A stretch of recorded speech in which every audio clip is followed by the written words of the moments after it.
So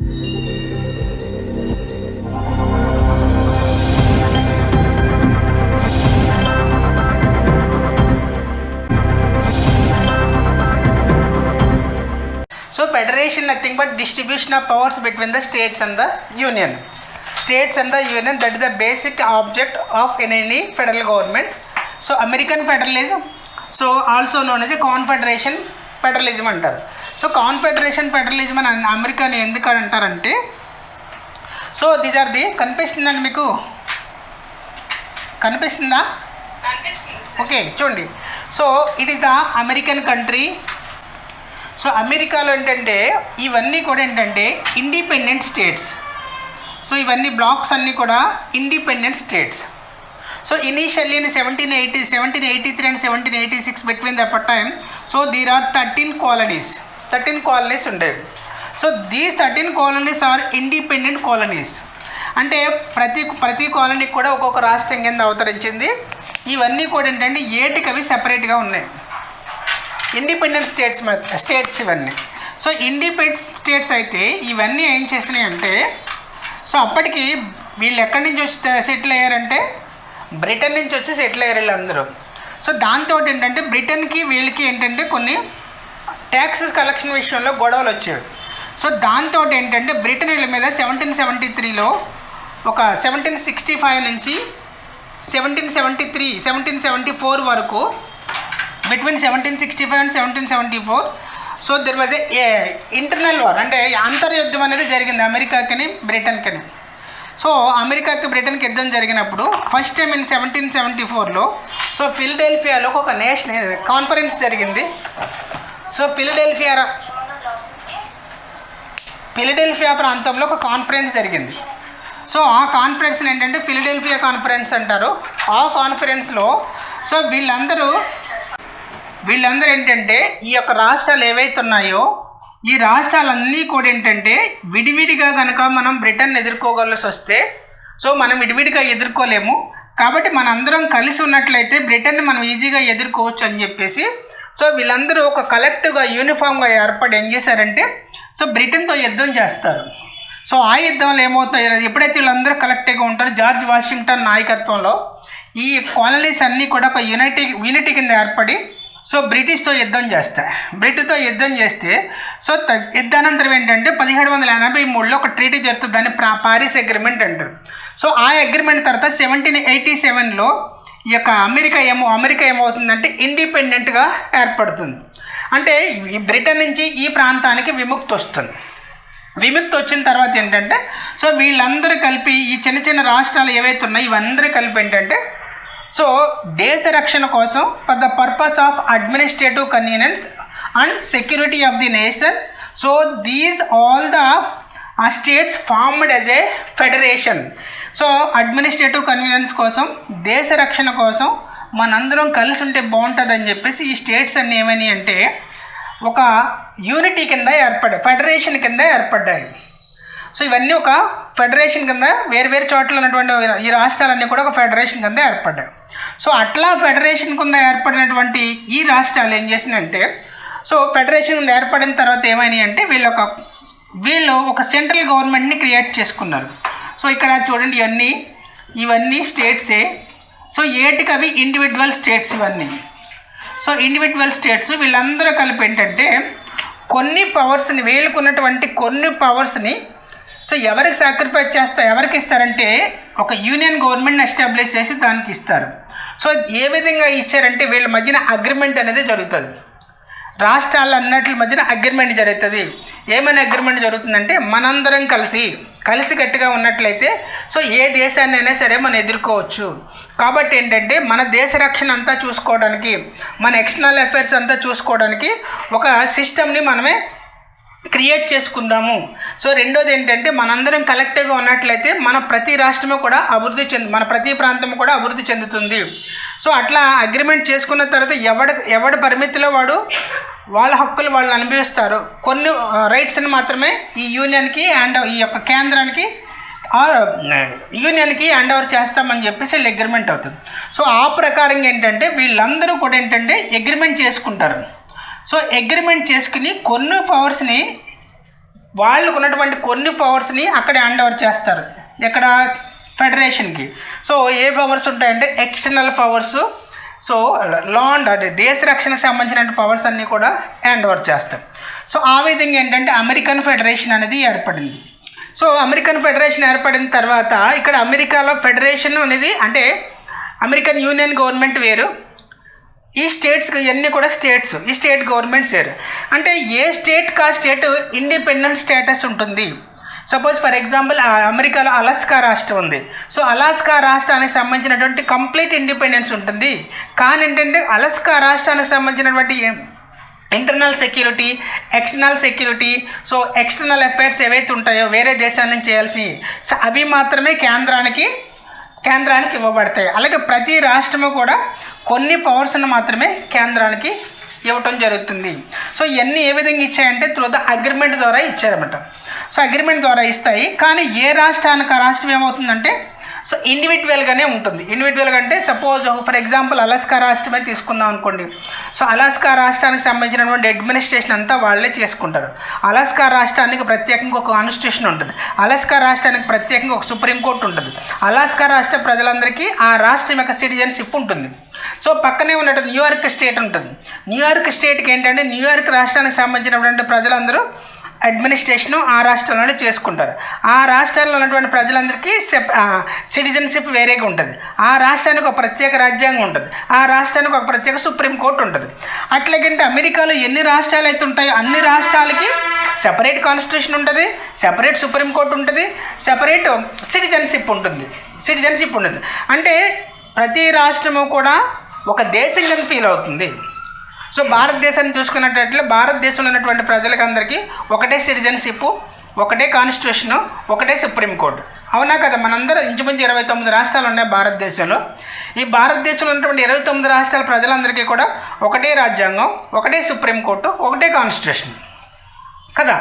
అంటే ఇక్కడ అమెరికాలో ఉన్నటువంటి రాష్ట్రాల్లో ఏ రాష్ట్రానికి ఆ రాష్ట్రానికి రాజ్యాంగం ఉంటుంది, ఆ రాష్ట్రానికి సుప్రీంకోర్టు ఉంటుంది, ఆ రాష్ట్రానికి సిటిజన్షిప్ అనేది వేరేగా ఉంటుంది. అంటే సపోజ్ మన దేశంలో ఆంధ్రప్రదేశ్ నుంచి ఒక సిటిజన్ కేరళ కనుక వెళ్తే, సో కేరళలో కూడా ఆంధ్రప్రదేశ్ అని పిలువబడతాడు తప్ప కేరళలో కూడా మనం లోకలే అవుతాం. అంటే ఆంధ్రాలో పుట్టినోడు కేరళలోకి వెళ్ళొచ్చు, జమ్మూ కాశ్మీర్కి వెళ్ళొచ్చు, లేదంటే ఉత్తరప్రదేశ్ అని వెళ్ళొచ్చు, పశ్చిమ బెంగాల్ అని వెళ్ళొచ్చు. అంటే అక్కడ ఏంటంటే అక్కడ ఉండకూడదని చెప్పడానికి ఎవరికి రైట్ లేదు. కొన్ని ఉద్యోగాలు మనం ఎక్కడైనా సంపాదించుకోవచ్చు. కానీ ఇక్కడ అమెరికాలో అట్లా ఉండదు. సో ఏ రాష్ట్రం కాలిఫోర్నియాలో ఉన్నటువంటి సిటిజన్స్ కాలిఫోర్నియా స్టేట్స్కే లోకల్. ఆడు న్యూయార్క్కి వెళ్తే ఏమవుతాడంటే నాన్ లోకల్ అవుతాడు. ఆడు అసలు అంటే ఒక రకంగా ఏం చెప్పాలంటే న్యూయార్క్కి నాన్ లోకల్ సిటిజన్ అవుతాడు. న్యూయార్క్ చట్టాలు ఏమీ ఆడికి అప్లికేబుల్ అవ్వవు. వాడు దేనికి లోకల్ అంటే కాలిఫోర్నియా స్టేట్కి మాత్రమే లోకల్ అవుతాడు. సంప్రదింపులు జరుపుకోవాలన్నా ఏం జరుపుకోవాలన్నా ఆయా రాష్ట్రాల తరపున ఈ అమెరికన్ అధ్యక్షుడు ఎవరైతే ఉంటాడో సో అమెరికన్ అధ్యక్ష తరహాలో వాళ్ళు సంప్రదింపులు తీసుకుంటారు. అంటే సపోజ్ అమెరికాలో ఏదైనా ఒక రాష్ట్రంలోకి ఎవరైనా వచ్చి పెట్టుబడులు పెట్టాలంటే కంపల్సరీగా ఏంటంటే ఈ అమెరికన్ సెంట్రల్ గవర్నమెంట్ ఏదైతే ఉందో సెంట్రల్ గవర్నమెంట్ అప్రోచ్ అవుతారు. సో తర్వాత అప్పుడు వచ్చి కన్సర్న్ స్టేట్ గవర్నమెంట్కి వెళ్ళి అప్రోచ్ అవుతారు. ఇక్కడ ఏం చేసి అమెరికా అధ్యక్షుడు ఏం చేస్తాడంటే ఓన్లీ ఫారిన్ అఫైర్స్ అదే external affairs, so law and order, so defence, ఇవి మాత్రమే ఇతని కంట్రోల్లో ఉంటాయి. ఇవి మాత్రమే ఈ యొక్క యూనియన్ గవర్నమెంట్ కంట్రోల్లో ఉంటాయి. మిగతా అన్నీ కూడా ఏ స్టేట్ గవర్నమెంట్ ఆ స్టేట్ గవర్నమెంట్లోనే ఉంటాయి. సపోజ్ ఒక రాష్ట్రం అలాస్కా రాష్ట్రం అంటాం కదా. సో అలాస్కా రాష్ట్రానికి సంబంధించిన కంప్లీట్ అడ్మినిస్ట్రేషన్ అలాస్కా వాళ్ళే చేసుకుంటారు. దానికి ఒక సెపరేట్ కాన్స్టిట్యూషన్ ఉంటుంది, సెపరేట్ సుప్రీంకోర్టు ఉంటుంది, సెపరేట్ సిటిజన్షిప్ ఉంటుంది. అంటే ఒక విధంగా చెప్పాలంటే ఏంటండి సిటిజన్షిప్ కూడా సెపరేటే. అంటే ఒక రాష్ట్రం వాడు ఇంకొక రాష్ట్రం ఎత్తే అక్కడ నాన్ లోకల్ అవుతాడు. అక్కడ ఉండటానికి ఉండదు కూడా ఆడికి. ఆ రాష్ట్రంలో ఉద్యోగం కూడా ఎవరు ఆడికి. సపోజ్ ఫర్ ఎగ్జాంపుల్ మనం పాకిస్తాన్కి పాకిస్తాన్కి వెళ్తే ఏంటి మన ఇండియన్ రెసిడెంట్ కింద లెక్క. అంటే పాకిస్తాన్ వాడు మనం ఎంతకాలం ఎంచుకుంటాడు, ఎంతకాలం అయితే వీసా ఉంటుందో అట్లా ఉంటుంది. అంటే అక్కడ మనకేం ఎంప్లాయ్మెంట్ ఇస్తాడంటే ఏమీ ఇవ్వడు. సేమ్ అంతే ఇక్కడ కూడా అమెరికాలో ఒక రాష్ట్రానికి ఇంకొక రాష్ట్రానికి వెళ్ళాలంటే ఆ రాష్ట్రంలో సిటిజన్షిప్ అనేది ఉండదు. చెప్పండి సార్ ఏదంటున్నారు రమేష్ గారు. So Australia is like India. Australia like India. అంటే ఇక్కడ ఒక్కొక్కటి సార్, కొన్ని స్టేట్లలో సుప్రీంకోర్టులు పెట్టుకుంటారు, కొన్ని స్టేట్లో హైకోర్టు. మనం హైకోర్టు పెట్టుకున్నాం. ఎందుకు మనం దేన్ని ఫాలో అవుతున్నాం అంటే మనం బ్రిటన్ ఫాలో అవుతున్నాం. సో బ్రిటన్లో ఏముంటుందంటే సుప్రీంకోర్టు హైయెస్ట్ అపెక్స్ కోర్టు ఉంటుంది కాబట్టి మనము సుప్రీంకోర్టుని పెట్టుకున్నాం. అర్థమైంది. ఇక్కడ ఫెడరల్ సుప్రీంకోర్టు ఉంటుంది. మరలా ఇక్కడ ఎన్ని సుప్రీంకోర్టులు ఉంటాయి కదా, ప్రతి స్టేట్లోని సుప్రీంకోర్టు ఉంటుంది కదా. మీ ఎన్ని సుప్రీంకోర్టుల కంటే ఒక సుప్రీంకోర్టు ఉంటుంది, దాన్ని ఫెడరల్ సుప్రీంకోర్టు అంటారు. ఫెడరల్ సుప్రీంకోర్టు ఎక్కడ ఉంటుందంటే యూనియన్ గవర్నమెంట్ కంట్రోల్లో ఉంటుంది, యూనియన్ గవర్నమెంట్ దగ్గర ఉంటుంది. అర్థమైందా సార్? అంటే ఈ యొక్క అమెరికన్ ఫెడరల్ సిస్టమ్ ఏంటంటే ఒక ఒప్పందం ద్వారా జరిగింది, ఒప్పందం ద్వారా జరిగినటువంటి ఫెడరల్ సిస్టమ్ అట. అర్థమైంది. ఇక్కడ ఈ ఫెడరల్ సిస్టమ్కి ఉన్నటువంటి ఇవి క్యారెక్టర్స్ ఏముంటాయంటే, ద ఫస్ట్ ఏంటంటే డ్యూయల్ గవర్నమెంట్స్ ఉంటాయి, 2 గవర్నమెంట్స్ ఉంటాయి. So 1 is union government, the second 1 is state governments. So 2 ప్రభుత్వాలు ఉంటాయి ఫెడరలిజంలో. సో తర్వాత ఏంటంటే, సో 2 సిటిజన్షిప్స్ ఉంటాయి. 2 సిటిజన్షిప్లు ఉంటాయి. ఒకటి కేంద్రానికి సంబంధించినటువంటి సిటిజన్షిప్. అంటే ఇక్కడ ఏమిటంటే, ఇక్కడి నుంచి ఈ అమెరికా నుంచి ఎవడైనా సరే ఇండియా వచ్చాడు అనుకోండి. సో ఇండియా వచ్చినప్పుడు వాడు అమెరికన్ సిటిజన్స్ కింద వస్తాడు మన దగ్గరికి. అర్థమైందండి? అమెరికన్ సిటిజన్ కింద మన దగ్గరికి వస్తాడు. అట్లా కాకుండా అమెరికాలోనే ఒక రాష్ట్రం నుంచి ఇంకొక రాష్ట్రానికి వెళ్ళాడు అనుకోండి. సపోజ్ అలాస్కా నుంచి న్యూయార్క్ కానీ, న్యూయార్క్ నుంచి శాన్ ఫ్రాన్సిస్కో కానీ, శాన్ ఫ్రాన్సిస్కో నుంచి ఫిలడెల్ఫియా కానీ వెళ్ళాడు అనుకోండి. సో అంటే అక్కడ ఒక స్టేట్ నుంచి ఇంకొక స్టేట్కి వెళ్తే వాడు నాన్ లోకల్ అవుతాడు. అదే అమెరికా మొత్తం బయటకు వచ్చాడు అనుకోండి, ఏదైనా ఇంటర్నేషనల్గా ఏదో దేశానికి వచ్చాడు అనుకోండి, అప్పుడు ఆడు అమెరికన్ సిటిజన్షిప్ అవుతాడు. అంటే ఆడికి ఎన్ని సిటిజన్షిప్లు ఉంటాయి? 2 సిటిజన్షిప్లు ఉంటాయి. ఒకటి దేశం సిటిజన్షిప్, 2 ఆయా రాష్ట్ర సిటిజన్షిప్. ఒకటి దేశం సిటిజన్షిప్ ఉంటుంది, రెండోది ఆ రాష్ట్రానికి సంబంధించినటువంటి సిటిజన్షిప్ ఉంటుంది అన్నమాట. ఆ రాష్ట్రంలో ఉన్నంత వరకు ఆ సిటిజన్షిప్ అనేది వర్తిస్తుంది. సో పక్క రాష్ట్రం కనుక వెళ్తే వాడు ఏమవుతాడంటే నాన్ లోకల్ అవుతాడు. అదే పర్సన్ మొత్తం అమెరికన్ వదిలేసి బయటకు వచ్చాడు అనుకోండి, అప్పుడు ఆడు ఇండియా అమెరికన్ సిటిజన్షిప్ కింద తిరుగుతాడు బయటికి. అంటే ఏంటంటే 2 రకాలైనటువంటి సిటిజన్షిప్స్ ఉంటాయి ఇక్కడ అమెరికన్ ఫెడరలిజంలో. తర్వాత ఇంకొకటి ఏంటంటే, సో కాన్స్టిట్యూషన్ అనేది ఉంటుంది. కాన్స్టిట్యూషన్ అనేది ఉంటుంది. సో కాన్స్టిట్యూషన్ అనేది అంటే powers distributed between the union and the states. అంటే కేంద్రానికి రాష్ట్రాలకి మధ్యన అధికారాలు అనేవి సెపరేట్ చేయబడతాయి. సో ఇవి కంప్లీట్గా ఇవి రాష్ట్రాలవి, ఇవి కేంద్రానివి. సో కేంద్రానికి చాలా లిమిటెడ్ పవర్సే ఉంటాయి అమెరికన్ ఫెడరలిజంలో. సో ఎందుకని లిమిటెడ్ పవర్స్ ఉంటాయి? ఆయా స్టేట్స్ అన్నీ కూడా ఇండిపెండెంట్ స్టేట్స్. ఆయా అమెరికాలో ఉన్నటువంటి స్టేట్స్ అన్నీ కూడా ఇండిపెండెంట్ స్టేట్స్ కాబట్టి వాళ్ళు ఏంటంటే మ్యాక్సిమం పవర్స్ వాళ్ళ దగ్గర ఉంటాడు, లిమిటెడ్ పవర్స్ మాత్రమే వాళ్ళు అగ్రిమెంట్ ద్వారా కేంద్రానికి ఇచ్చారు. కాబట్టి ఏంటంటే కేంద్రానికి లిమిటెడ్ పవర్స్ ఉంటాయి. సో మిగతా పవర్స్ అన్నీ కూడా ఆ స్టేట్సే ఎక్సర్సైజ్ చేస్తారు. సో ఇవి దేనికుంటాయి? అమెరికా యాజ్ పర్ కాన్స్టిట్యూషన్ ప్రకారంగా డివైడ్ చేయబడతాయి. Okay what sir?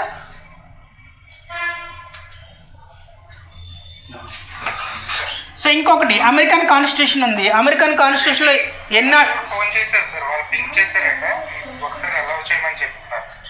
What sir? కిషోరా? Okay sir. ఇట్లా ఉంటుంది. సో అమెరికన్ ఫెడరలిజం అనేది ఒప్పందం ద్వారా ఏర్పడిందని చెప్పాను కదా. So American distribution of powers between the centre and the states. So American కాన్స్టిట్యూషన్లో ఎన్ని ఆర్టికల్స్ ఉంటాయో తెలుసా? The total articles in American Constitution, 17. Only 7. Only 7, sir. Only 7 articles. Okay. So మన ఇండియాతో వచ్చేసరికి ఏంటంటే 200-390, ఇక్కడ ఓన్లీ 7 ఆర్టికల్స్. సో 7 ఆర్టికల్స్ కూడా ఏముంటాయంటే చూడండి, any democratic government or any parliamentary form of government there are 3 organs are main. 1 is legislative, executive, judiciary. So ఒక్కొక్క article ఒక్కో దానికోసం చెప్తుంది. సో 4, 5 ఏం చెప్తాయంటే అమెండ్మెంట్స్ గురించి చెప్తాయి. సో 6, 7 ఏంటంటే అనెక్సర్ గురించి చెప్తాయి. సుప్రీంకోర్టు గురించి ఒక ఆర్టికల్ చెప్తుంది. సో తర్వాత 5వ అమెండ్మెంట్ గురించి చెప్తుంది. 6, 7 ఏంటంటే సో ఏవైతే అమెండ్మెంట్స్ కొత్తగా యాడ్ చేస్తారో వాటి గురించి చెప్తుంది అనమాట. ఎందుకనంటే ఎందుకు 7 ఆర్టికల్స్ ఉన్నాయి? Every state has a individual constitution. So ప్రతి స్టేట్కి కూడా ఒక్కొక్క రాజ్యాంగం ఉంటుంది. ఆయా రాజ్యాంగాల ప్రకారం ఏంటంటే ఆ స్టేట్ గవర్నమెంట్స్ నడుస్తాయి. ఈ యూనియన్ ఇది దేనికి సంబంధించినటువంటి కాన్స్టిట్యూషను? అమెరికా మొత్తానికి సంబంధించినటువంటి కాన్స్టిట్యూషన్. అర్థమైందండి. సో ఈ కాన్స్టిట్యూషన్కి క్లాస్ రాకుండా ఆయా స్టేట్కి సంబంధించినటువంటి కాన్స్టిట్యూషన్స్ ఉంటాయి. అలాగేంటంటే ఇక్కడ డ్యూయల్ గవర్నమెంట్స్ ఉంటాయి, డ్యూయల్ కాన్స్టిట్యూషన్స్ ఉంటాయి, డ్యూయల్ సిటిజన్షిప్స్ ఉంటాయి, తర్వాత డ్యూయల్ కోర్ట్స్ ఉంటాయి. డ్యూయల్ కోర్ట్స్ అంటే one is the federal supreme court అంటారు. So federal supreme court it is under the control of the federal government. So the other one is the ప్రతి స్టేట్కి కూడా ఒక్కొక్క supreme court ఉంటుంది. So అట్లాంటిగా ఇవి ఈ యొక్క ఫెడరల్ గవర్నమెంట్కి ఉన్నటువంటి లక్షణాలు. ఇంకొకటి ఏంటంటే so rigidity of the constitution అంటాం. So rigidity of the constitution అని అంటే సో రాజ్యాంగాన్ని మార్చడానికి చాలా కష్టతరమైన మెథడ్ని ఏమంటారంటే రిజిడిటీ ఆఫ్ ది కాన్స్టిట్యూషన్ అంటారు. అంటే అమెరికన్ రాజ్యాంగాన్ని మార్చాలంటే చాలా చాలా కష్టం అన్నమాట. ఎంత కష్టం అంటే ఏంటంటే సో అమెరికన్ పార్లమెంట్ని ఏమంటారంటే కాంగ్రెస్ అంటారు. సో కాంగ్రెస్లో 2 హౌసెస్ ఉంటాయి, house of senate and house of representatives. So ప్రతినిధుల సభ ఉంటుంది, సెనెట్ ఉంటుంది. సో ఆ 2 సభలతో పాటు మిగతా స్టేట్స్ అన్నీ కూడా ఒప్పుకుంటేనే ఏదైనా ఒక అమెండ్మెంట్ చేయడానికి అవుతుంది. అందుకని చెప్పేసి ఈ యొక్క అమెరికన్ ఫెడరల్ కాన్స్టిట్యూషన్ ఏంటంటే రిజిడ్ కాన్స్టిట్యూషన్ అంటారు. కానీ ఇండియన్ కాన్స్టిట్యూషన్ ఏమంటారంటే మనం తర్వాత చూద్దాం. ఇండియన్ కాన్స్టిట్యూషన్ ఏంటంటే so Indian constitution rigid as well as flexible అంటాం. అంటే ఇండియన్ కాన్స్టిట్యూషన్ కొన్ని సందర్భాల్లో రిజిడ్గా ఉంటుంది, కొన్ని సందర్భాల్లో ఈజీగా దాన్ని మార్చడానికి అవకాశం ఉంటుంది. సో ఈ విధంగా ఏంటంటే ఫెడరల్ ప్రిన్సిపల్స్ అనేవి ఉంటుంది. సో తర్వాత ఏంటంటే సుప్రమసీ ఆఫ్ ద కాన్స్టిట్యూషన్ అంటే అన్ని state governments or union governments must follow the rules and regulations of the constitution. American constitution కంపల్సరీగా వీళ్ళు ఫాలో అవ్వాలి. సో ఇవి జనరల్గా అమెరికన్ కాన్స్టిట్యూషన్ది.